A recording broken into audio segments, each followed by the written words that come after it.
In your 40 years of mediating conflicts between warring factions around the world, what's the most important thing that you do that creates peace between the people involved?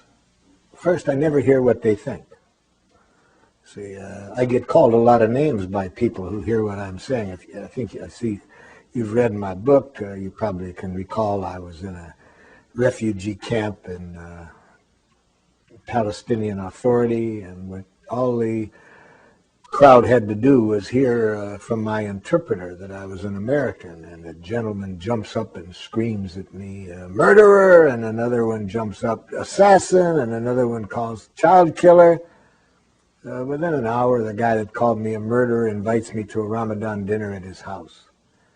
I didn't hear what he thought of me. I connected to what he was feeling, what he was needing. As I walked into that refugee camp, there were hundreds of tear gas grenades all over the lawn, shot in the night before when they had a riot there. And on the side of each of the grenades was written, "Made in USA." So when this guy calls me murderer, hearing that I'm an American, I tried to hear, what is the guy feeling? And I said, "Sir, are you furious?" And then I tried to hear his needs. "Are you needing a different kind of support from my country than you're getting?"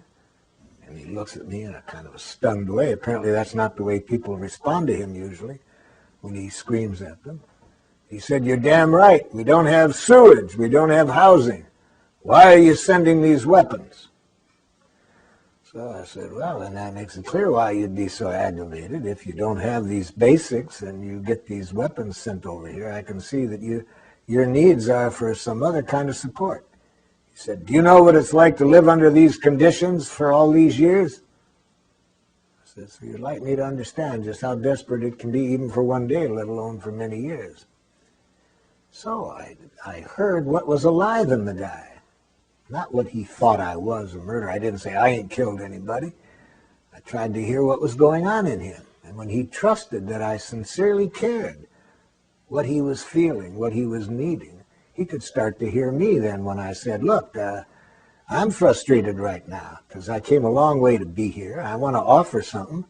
And I'm worried now that because you got me labeled as an American, you ain't going to listen to me."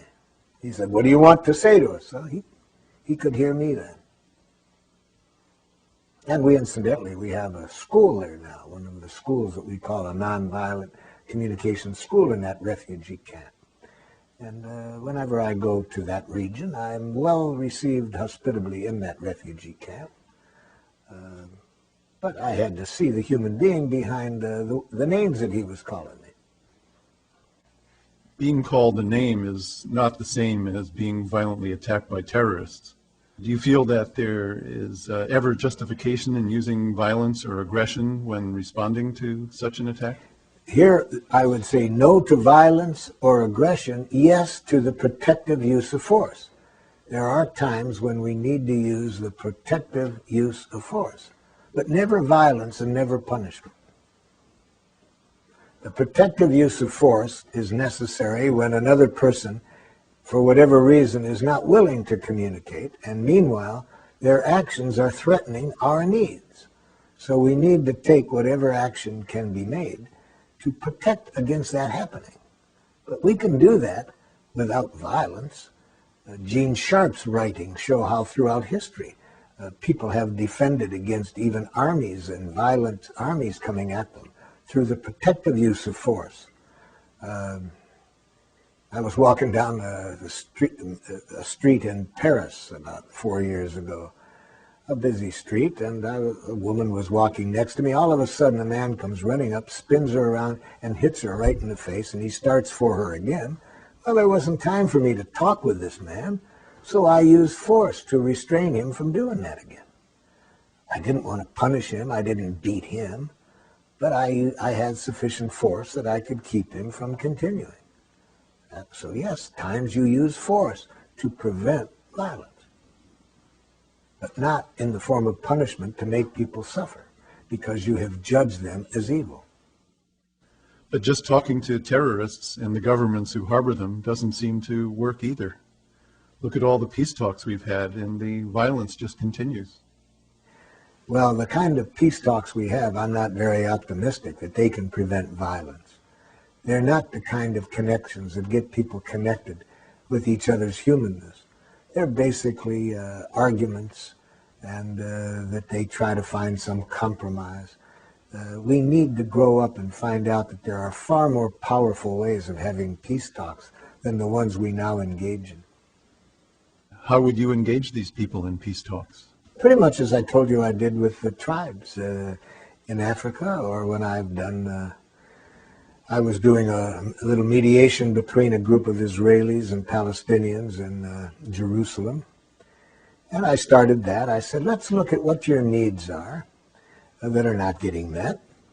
And a Mukhtar, who was a mayor of a village, he looked across at the Israelis and said in a nice tone, does it bother you people to be acting like Nazis? And then a woman jumps up, an Israeli woman jumps up and immediately says, I should have known better than to come to this meeting. That was a totally insensitive thing for you to say, Mukhtar. And she starts for the door. She's about to leave. We have hardly had 2 sentences and people are already worse off than we began. So my role there was to help each connect at the need level. So I said to the Mukhtar, and I knew what he was reacting to. He was reacting to a law that enabled the people to be put in prison for 6 months on suspicion. He was reacting to that. I said, Mukhtar, are you needing some understanding of how your need for safety isn't met with that law? He said, that's what I'm trying to say. Well, of course, he didn't say it exactly that way. And then I helped the woman to hear that. And then it was a different connection than when she's hearing that she's a Nazi. And so that's what I do in those cases. I help people speak a language of life, which is closer to the truth, just what everybody needs, and stay away from these enemy images that can easily sound like blame, criticism, attack. And unfortunately, most people aren't taught the language that I am suggesting, so I have to loan it to them when I do mediations at that level.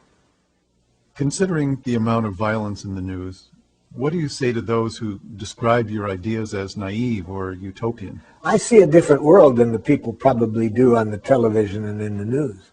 For example, I see the violence. I work in the places with the violence. But what they don't see are the people that I work with who have a different worldview. They have a different consciousness. And these people are spreading their consciousness rapidly. So these people are what give me the hope. They're not hard to find in every country. For example, Father Chris Rajendram, a priest in Sri Lanka. He's doing incredible things there, using our training to get the both sides that have been at war to do reconciliation work. He has an orphanage of kids that have been orphaned by the war from both sides, and he's showing these kids now how to relate to each other in a different way. So in many countries now, I'm working in about 35 countries, and I see that kind of person every day in my work.